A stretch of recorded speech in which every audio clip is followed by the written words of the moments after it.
નમસ્કાર દર્શક મિત્રો, હું છું રૂપલ વણેચિયા. સંપૂર્ણ ન્યૂઝમાં આપનું સ્વાગત છે. હિન્દુઓના નવા વર્ષ સંવત 2083 ની આવતીકાલે પહેલી ચૈત્રી પૂનમ છે અને આ ચૈત્રી પૂનમે યાત્રાધામ અંબાજી ખાતે શ્રદ્ધાળુઓનો મોટો મેળાવડો ભરાતો હોય છે, જેમાં ભાદરવી પૂનમે શ્રદ્ધાળુઓની ભીડ ઉમટતી હોય છે, તેમાં ચૈત્રી પૂનમે પણ યાત્રિકોને ભારો ઘસારો જોવા મળતો હોય છે.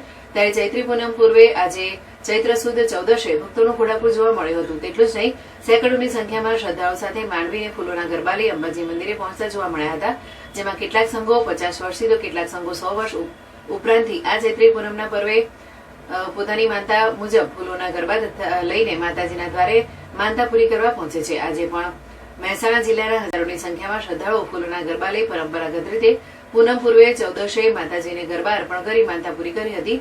અંબાજી ખાતે આજે મહિલાઓ મોટી સંખ્યામાં આ માથે ગરબી લઈને અંબાજી મંદિરે પહોંચી હતી. ત્યારે તેમણે જણાવ્યું હતું કે ક્યાંક શેર માટેની ખોટ હોય, નોકરીની જરૂરિયાત, સ્વાસ્થ્યથી પીડાતા કે પછી અન્ય કોઈ પણ બાબતે માતાજીની માનતાઓ રાખી હતી. તે માનતાઓ વર્ષ, સવા વર્ષ ને 4 વર્ષ જેટલા સમયમાં પૂર્ણ થતા આજે માતાજીનું ઋણ અદા કરવા ને માનતા પૂર્ણ કરવા પહોંચ્યા હોવાનું જણાવ્યું હતું.